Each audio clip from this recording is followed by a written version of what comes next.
요즘 우리나라에서는 나훈아라고 하는 가수가 테스 형이라고 그렇게 불러서 한국 사람들에게 더 익숙해진 사람이 있습니다. 그가 누구죠? 소크라테스입니다. 소크라테스를 테스 형이라고 불러가지고 우리 한국 사람들에게 더 잘 알려졌는데, 이 소크라테스는 BC 399년 70살의 나이로 아테네의 감옥에서 독배를 마시고 아주 의연하게 그의 생을 마감했습니다. 이 소크라테스가 법정에 서게 된 것은 두 가지 제목 때문에 법정에 서게 되었는데요. 첫째는 국가가 정한 신을 믿지 않고 새로운 신을 말함으로 불신앙의 죄를 지었다라고 하는 것과, 두 번째는 아테네 청년들을 타락시켰다는 청년 유혹죄 때문에 그가 법정에 서게 되었습니다. 소크라테스는 40살 정도가 되었을 때부터 70살이 될 때까지 약 30년 동안 아테네 시민들의 정신혁명을 위해서 정말 최선의 삶을 살았습니다.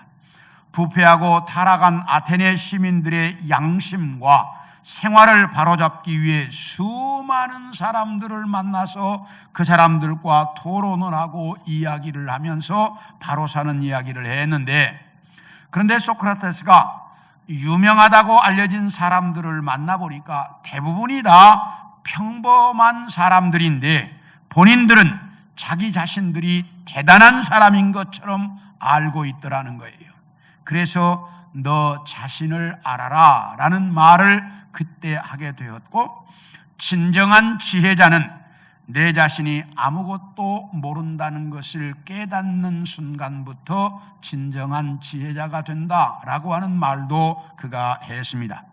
그가 이제 신은 나에게 말 등에 붙어서 말이 졸지 못하도록 쏘아대는 쇠파리처럼 아테네 시민들에게 붙어서 아테네 시민들이 바로 살도록 일깨우라는 사명을 주었다라는 말을 했더니, 그가 그 이상한 신을 이야기했다, 그래가지고 새로운 신을 말했다는 불신앙죄를 그에게 뒤집어 씌웠고, 그리고 청년들에게는 너희가 기존 세대들처럼 부와 명성만을 쫓아서 살지 말고 바르게 살아야 한다라고 하는 것을 가르쳤더니, 국가가 인정한 신을 바로 가르치지 않고 영적인 새로운 존재를 가르쳐서 청년들을 타락시켰다라고 하는 죄목을 뒤집어 씌워서 그를 법정에 세웠습니다.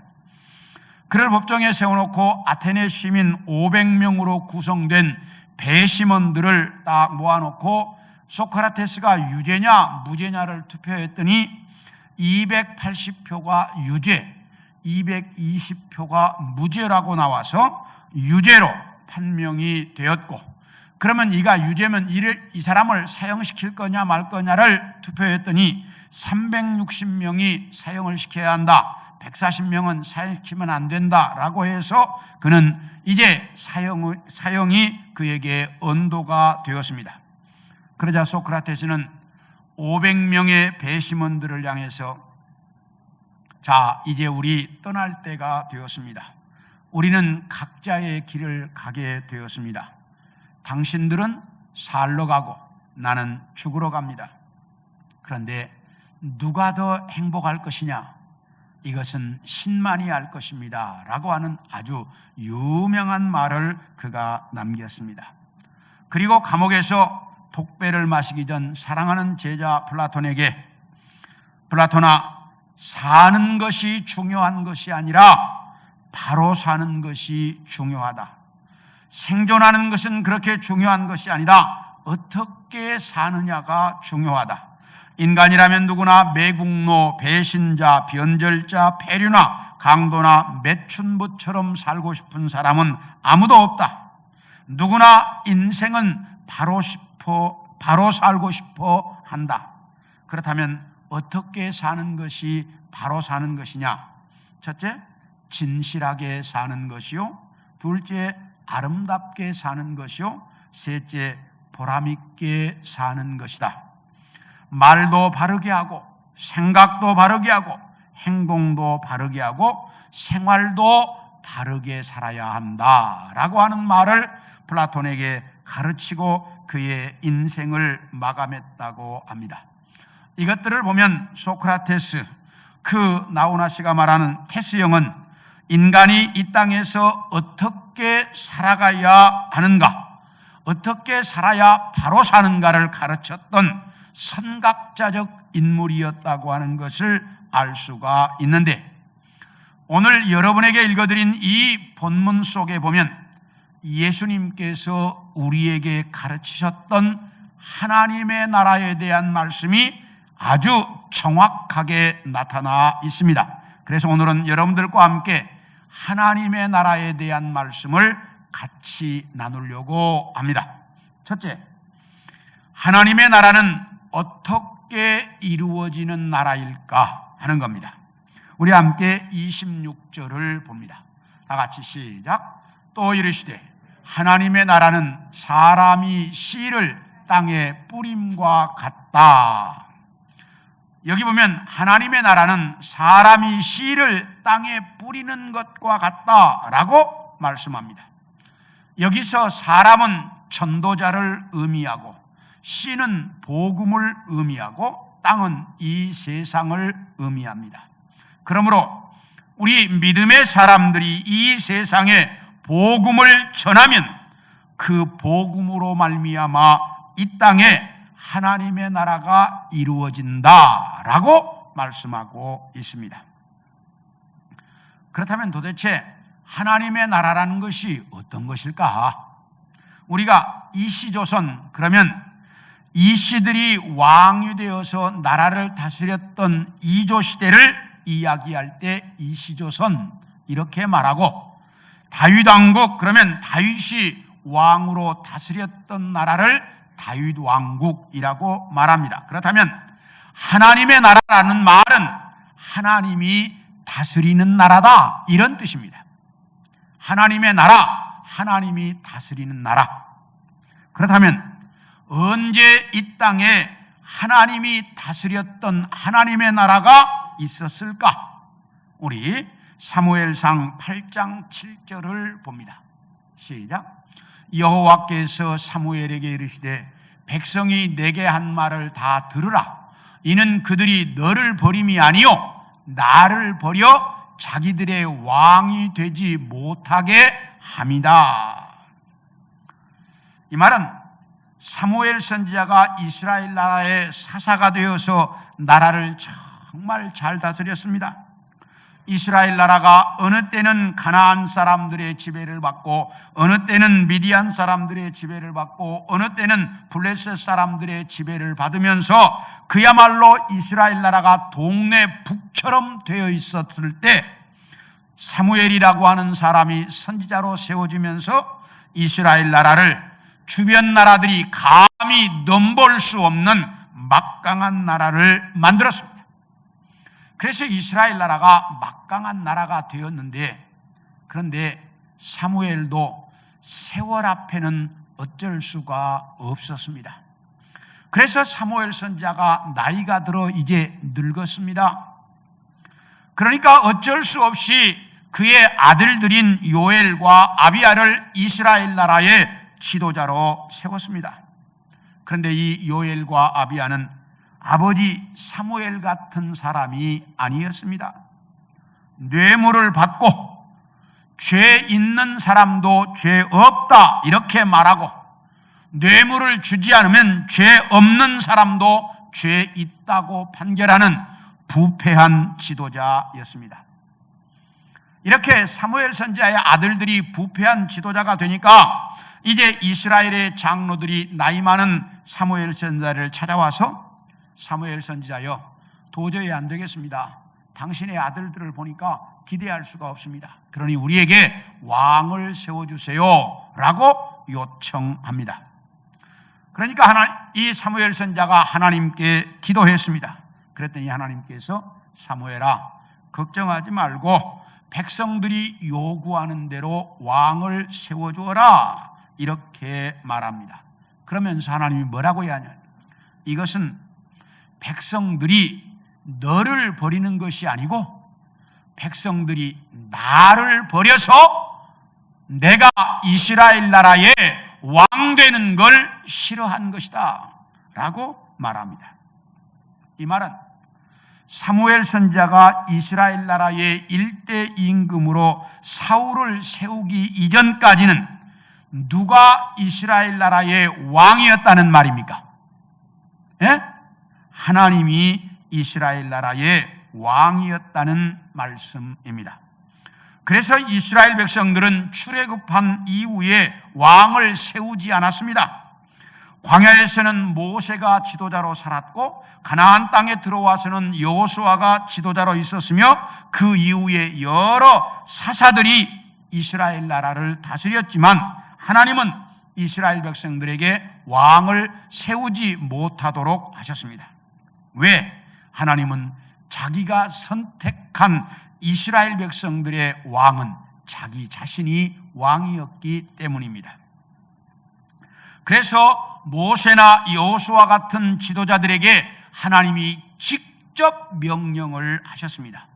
그래서 이스라엘의 지도자들은 하나님의 대리자로 역할을 했습니다. 그런데 이스라엘 백성들은 그 지도자, 하나님의 대리자의 말을 하나님의 말씀으로 받아들이지 않았습니다.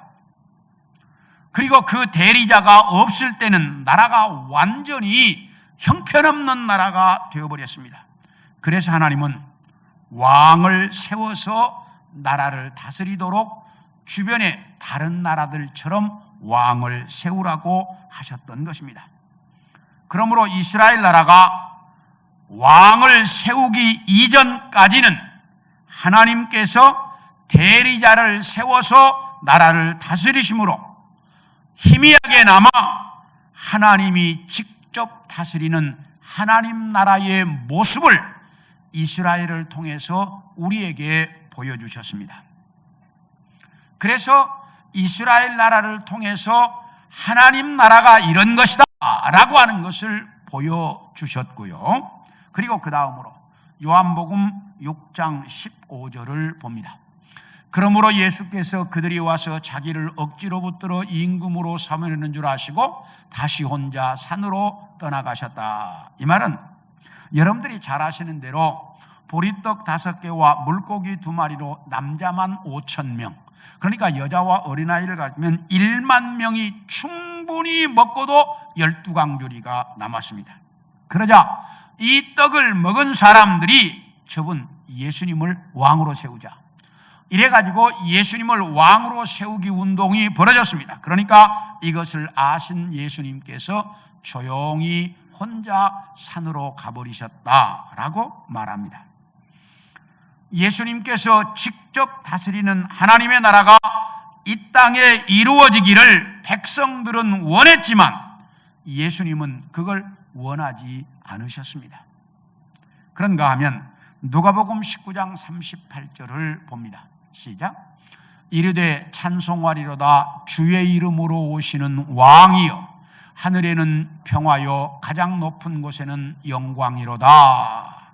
여기 보면 예수님께서 나귀를 타시고 예루살렘 성에 입성하실 때 예수님을 환영했던 무리들이 외치는 소리인데, 주의 이름으로 오시는 왕이여, 하늘에서는 평화 가장 높은 곳에는 영광이라고 외쳤습니다. 예수님께서 예루살렘 성에 입성하시자 하나님의 나라, 예수님께서 직접 통치하시는 나라가 이 땅에 이루어지기를 백성들은 그렇게 기대했습니다. 그래서 예수님이 입성하시는 모습을 보고 주의 이름으로 오시는 왕이여 이렇게 부르짖었습니다. 그런데 그 백성들이 그렇게 기대하셨던 예수님이 왕이 되는 것이 아니라 무기력하게 십자가에 죽고 말았습니다. 그러자 그들은 더 실망해서 십자가에 달리신 예수님을 그렇게 조롱하고 비난했습니다.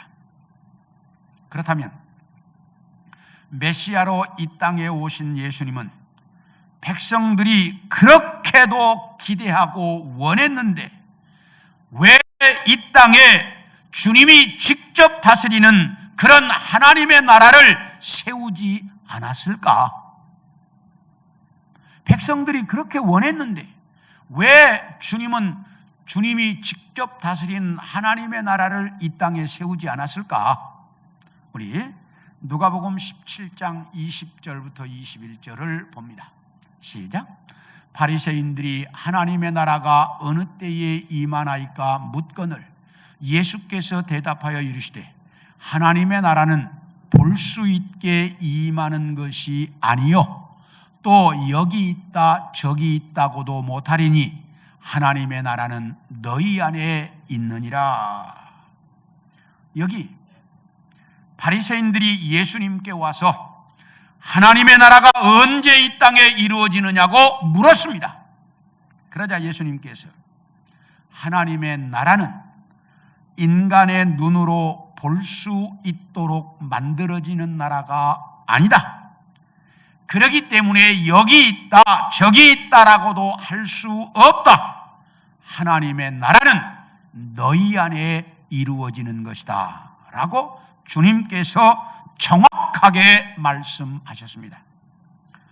인간은 누구나 하나님의 나라가 과거 이스라엘 나라처럼 이 땅에 세워져서 사람의 눈으로 볼 수 있기를 원합니다. 그런데 이 땅에 메시아로 오신 예수님께서 이 땅에 세워질 하나님의 나라는 인간의 눈으로 볼 수 있도록 미국이나 대한민국이나 이스라엘 같은 그런 나라가 아니고 인간의 마음 속에 만들어지는 나라다라고 정확하게 말씀하시고 있습니다.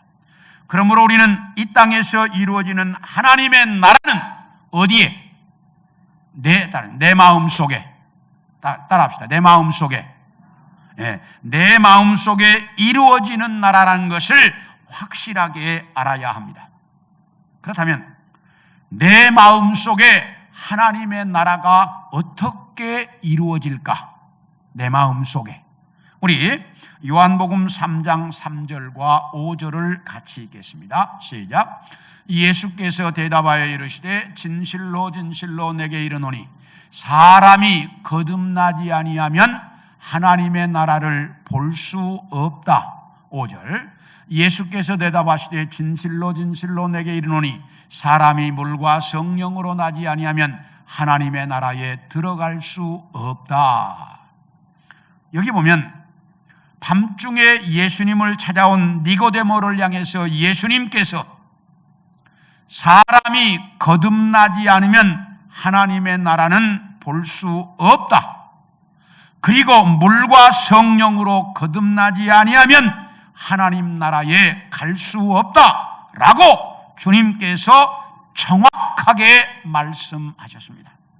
그러므로 내 안에 하나님의 나라가 이루어지려고 하면 두 가지의 조건이 있어야 돼요. 첫째, 내가 예수 믿고 구원받은 거듭난 사람이 돼야 한다라는 거예요. 자, 여러분에게 묻습니다. 여러분은 모두가 예수 믿고 구원받았습니까? 확실합니까? 예.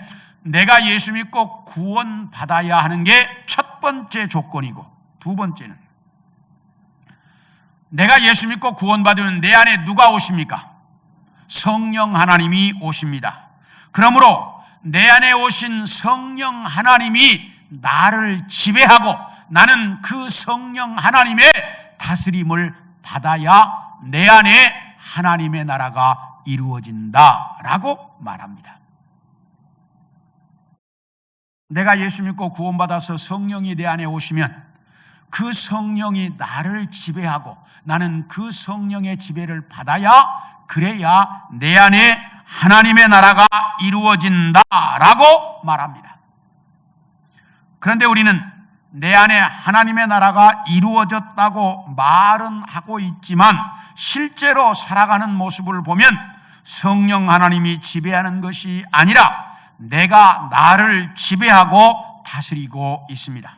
그래서 성령 하나님은 언제나 내 마음 밖에 쫓겨나 있고 내가 내 자신의 왕처럼 살아가고 있습니다. 그러다 보니 과거의 이스라엘 나라 백성들처럼 하나님의 나라는 이루어졌는데 하나님 나라의 모습이 전혀 보이지 않는다는 것입니다. 사랑하는 성도 여러분, 장차 우리가 가게 될 완성된 하나님의 나라는 예수님의 재림으로 이루어질 나라입니다. 그런데 우리가 그 하나님의 나라에 가기 전에 이 땅에서 이루어야 할 하나님의 나라가 있습니다. 그것은 내 안에 이루어질 하나님의 나라입니다. 어디에 이루어져요? 내 안에 이루어질 하나님의 나라입니다. 그 하나님의 나라를 내 안에 이루고 살아야 광야와 같은 이 세상에서 진정한 평안을 누리며 살 수 있다고 성경은 가르칩니다. 그러므로 우리 모든 성도들이 자기 안에 하나님의 나라를 이루고 살아갈 수 있기를 축원합니다. 네. 그렇다면 두 번째로 이 하나님의 나라는 자라야 한다라고 말합니다. 따라합시다. 자라야 한다. 예, 우리가 함께 27절을 봅니다. 시작. 그가 밤낮 자고 깨고 하는 중에 씨가 나서 자라되 어떻게 그리 되는지를 알지 못하느니라. 여기 보면 복음의 씨앗이 이 세상에 떨어지면 어떻게 그렇게 되는지는 정확하게 모르지만 시간이 지나면 싹이 나서 잘 자란다, 이렇게 말씀하고 있습니다. 씨가 싹이 나서 자란다는 말은 그 씨에는 생명이 있다는 말입니다. 그래서 성경은 이렇게 말합니다. 우리 히브리서 4장 12절입니다. 시작. 하나님의 말씀은 살아있고 활력이 있어 좌우에 날선 어떤 검보다도 예리하여 혼과 영과 및 관절과 골수를 찔러 쪼개기까지 하며 또 마음의 생각과 뜻을 판단한다. 여기 보면 하나님의 말씀은 뭐 한다고요? 살아있다. 네. 하나님의 말씀은 살아있다라고 말합니다. 이렇게 하나님의 말씀인 복음은 살아있기 때문에 자라게 되어 있다는 말입니다. 살아있기 때문에 자란다는 거예요. 그런데 여기서 자란다라고 하는 말 속에는 두 가지의 의미를 포함하고 있습니다. 첫째는 성숙해진다는 말입니다. 우리의 믿음은 자라야 합니다. 그래서 성경은 예수 믿는 사람들에게 성장하는 신앙을 가지고 있어야 한다라고 말합니다. 만약에 우리 믿음이 자라지 못한다면 그건 어린아이가 태어나서 성장하지 못하는 기형아처럼 되는 것이다.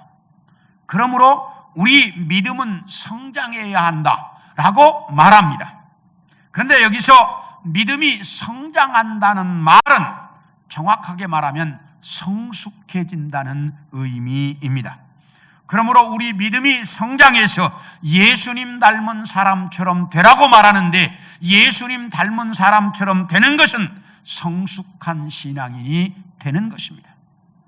그렇기 때문에 자란다는 말 속에는 성숙해진다는 의미가 있다라고 말하고요. 두 번째, 자란다는 말은 많아진다라는 의미입니다. 여기서 자란다는 말은 씨앗이 땅에 떨어져 싹이 나고 자라서 큰 나무가 된다, 이런 뜻인데 이 말 속에는 예수 믿는 사람들이 처음에는 한두 사람 아주 적어 형편없이 보이지만 그게 이제 엄청나게 자라서 큰 나무가 되는 것처럼 이 땅에 예수 믿는 사람들이 엄청나게 많아질 것이라는 의미입니다.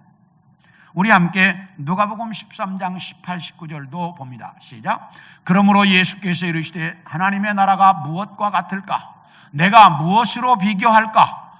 마치 사람이 자기 채소밭에 갖다 심은 겨자씨 하나를 같으니 자라 나무가 되어 공중의 새들이 그 가지에 깃들였다.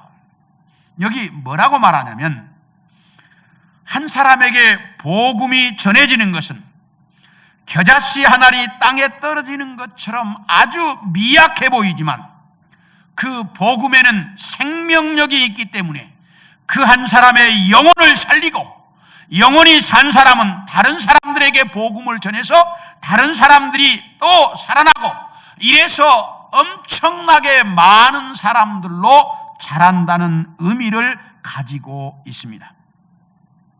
이것처럼 하나님의 나라는 자라게 되어 있는데 내 안에 있는 하나님의 나라가 자라서 나를 성숙한 신앙인으로 만들고 내 안에 있는 하나님의 나라가 다른 사람에게 전해져서 많은 사람들이 하나님의 나라를 소유한 사람들로 만들게 된다는 거예요.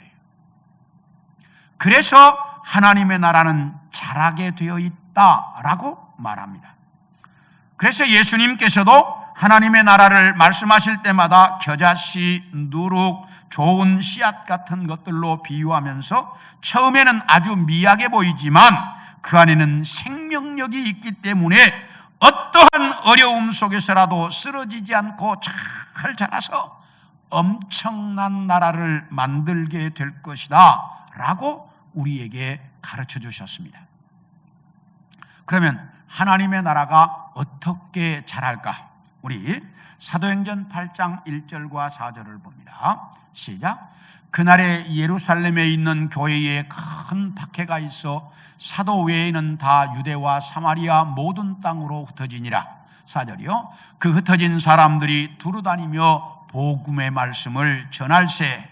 이 말씀은 예루살렘 교회가 엄청나게 성장을 했습니다.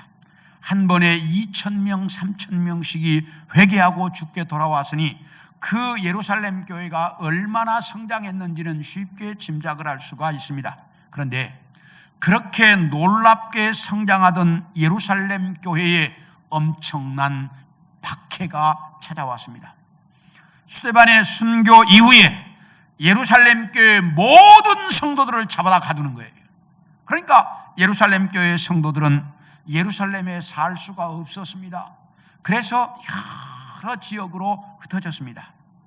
그러자 대제사장들과 장로들과 서기관들 생각에는 이제 예루살렘 교회를 핍박해서 성도들이 못 모이도록 다 흩어버렸으니까 이제 예루살렘 교회는 없어질 것이다라고 생각했는데 그건 그들의 착각이었습니다. 그렇게 해서 쫓겨난 성도들은 가는 곳마다 복음을 전해서 하나님의 교회를 세웠습니다. 그래서 그들로 말미암아 사마리아 교회, 안디옥 교회, 다메섹 교회 등 여러 지역으로 교회가 확산되도록 만드는 결과가 되었습니다. 그럼으로써 복음이 세계화가 되는 기초를 그 사람들이 핍박으로 마련해 주었고 하나님의 나라는 엄청나게 성장을 해 갔습니다. 왜? 하나님의 나라는 하나님께서 성장하도록 만들어 놓았기 때문에 어떤 상황 속에서라도 성장한다는 사실입니다. 또 하나를 보겠습니다. 사도행전 12장 24절입니다. 시작. 하나님의 말씀은 흥왕하여 더하더라. 이 말씀은 헤롯 왕이 교회를 핍박하기 시작했습니다. 그래서 야고보 사도를 잡아다가 순교시켰습니다. 죽였습니다. 그러니까 그 유대인들이 좋아하니까 베드로도 죽이려고 잡아왔습니다. 그런데 하나님께서 밤중에 석방을 시켜버리므로 베드로는 죽이지 못했습니다. 그런데 계속해서 교회를 핍박합니다. 그러니까 하나님께서 헤롯을 데려가 버렸습니다. 그래서 헤롯은 충이 먹어 죽었다. 벌레가 먹어서 죽었어요. 교회를 핍박하던 헤롯 임금은 죽었는데 교회는 놀랍게 성장했다라고 성경은 말합니다. 왜? 하나님의 나라는 성장하도록 되어 있기 때문입니다. 그래서 하나님의 나라는 과거에도 성장해 왔고 지금도 성장해 가고 있고 그리고 미래에도 하나님의 나라는 성장할 것입니다. 왜냐하면 하나님께서 성장하도록 만들어 놓았기 때문입니다. 그러므로 하나님의 나라가 우리 안에서 이제 이 자라 나를 성숙한 신앙인으로 만들고, 하나님의 나라가 내 안에서 자라 다른 사람들에게 복음을 전해서 수적으로 엄청나게 늘어나도록 해가는 우리 성도들이 되어질 수 있기를 소원합니다. 마지막으로, 하나님의 나라는 열매를 맺게 된다라고 말합니다. 우리 28절을 봅니다. 시작. 땅이 스스로 열매를 맺되 처음에는 싹이요, 다음에는 이삭이요, 그 다음에는 이삭의 충실한 곡식이다. 여기 뭐라고 말하는 거예요? 하나님의 나라는 지금은 씨앗처럼 아주 미약해 보이지만 이 하나님의 나라는 잘 자라서 결국에는 열매를 맺게 된다라고 말씀합니다. 예수 믿고 구원받은 나에게 성령께서 오심으로 내 안에 하나님의 나라가 이루어졌습니다. 그러나 이 하나님의 나라는 완성된 하나님의 나라가 아닙니다. 아직 자라고 있는 하나님의 나라입니다. 그래서 내가 성령의 지배를 완전하게 받지 못하고 내 마음대로 살 때가 참 많이 있습니다. 그러다가 실수하고 잘못해서 엄청난 어려움을 겪기도 하고 때로는 죄를 지어서 죄 속에 빠져 헤매일 때도 있습니다. 왜? 아직 내 안에 있는 하나님의 나라는 완전히 완성된 하나님의 나라가 아니고 자라가고 있는 하나님의 나라이기 때문입니다. 그런데 그 씨앗이 싹이 나고 자라서 열매를 맺는 것처럼 내 안에 있는 하나님의 나라는 결국에는 완성될 것입니다. 왜? 하나님께서 그렇게 만들어가고 있기 때문입니다. 그래서 우리는 분명하게 알아야 돼. 내 안에 있는 하나님의 나라는 결국 뭐 할 것이다? 완성될 것이다. 열매를 맺게 된다는 걸 확실하게 알아야 돼. 그러면 내 안에 있는 하나님의 나라가 열매를 맺으면 어떤 모습일까? 우리 누가복음 9장 33절을 봅니다. 시작. 두 사람이 떠날 때에 베드로가 예수께 여짜오되 주여 우리가 여기 있는 것이 좋사오니 우리가 초막 셋을 짓되 하나는 주를 위하여 하나는 모세를 위하여 하나는 엘리야를 위하여 하사이다 하되 자기가 하는 말을 자기도 알지 못하더라. 이 말씀은 예수님께서 베드로와 야고보와 요한 세 제자를 데리고 변화산에 올라가셔서 기도할 때인데, 예수님은 기도하고 있는데 제자들은 피곤했는지 졸았습니다. 아니, 아예 잤습니다. 그렇게 심하게 졸다가 딱 눈을 떠보니까 예수님께서 하늘나라에 계셨던 모습으로 변화가 되시고 하늘나라에서 온 모세와 엘리야와 함께 이야기를 하고 계시는데, 눈을 딱 뜬 베드로가 보니까 이건 너무너무 황홀한 거예요. 너무너무 황홀하니까 정신을 잃은 베드로가 주여 우리 여기 삽시다. 여기다가 초막 셋 짓고 하나는 주님을 위해 하나는 모세를 위해 하나는 엘리야를 위해 초막 셋 짓고 우리 여기 삽시다. 근데 자기가 뭔 말한지도 몰랐어요. 왜? 너무너무 좋아서 정신을 잃어버렸기 때문에. 그래서 예수님께서 제자들에게 이 모습을 보여주신 이유는 모세와 엘리야가 지금도 저렇게 살아있는 것처럼 너희도 영원히 저렇게 살 것이다. 그리고 너희가 보았을 때 황홀한 모습인 것처럼 장차 완성될 하나님의 나라는 저런 모습이다 라고 하는 것을 주님께서 잠깐 보여주신 것입니다. 그러므로 내 안에 있는 하나님의 나라가 지금은 완성된 나라가 아니기 때문에, 자라고 있는 나라이기 때문에 좀 미성숙하지만 이 나라가 완성될 것인데, 완성되면 베드로가 변화산에서 보았던 모습처럼 될 것입니다. 그러므로 우리는 이 땅에서 내 안에 이루어진 하나님의 나라는 결국 완성될 하나님의 나라라고 하는 것을 정확히 알고 그 완성될 하나님의 나라를 바라보면서 내 안에 있는 하나님의 나라가 자라도록 이 땅에서 믿음 생활을 해야 한다라고 하는 사실입니다.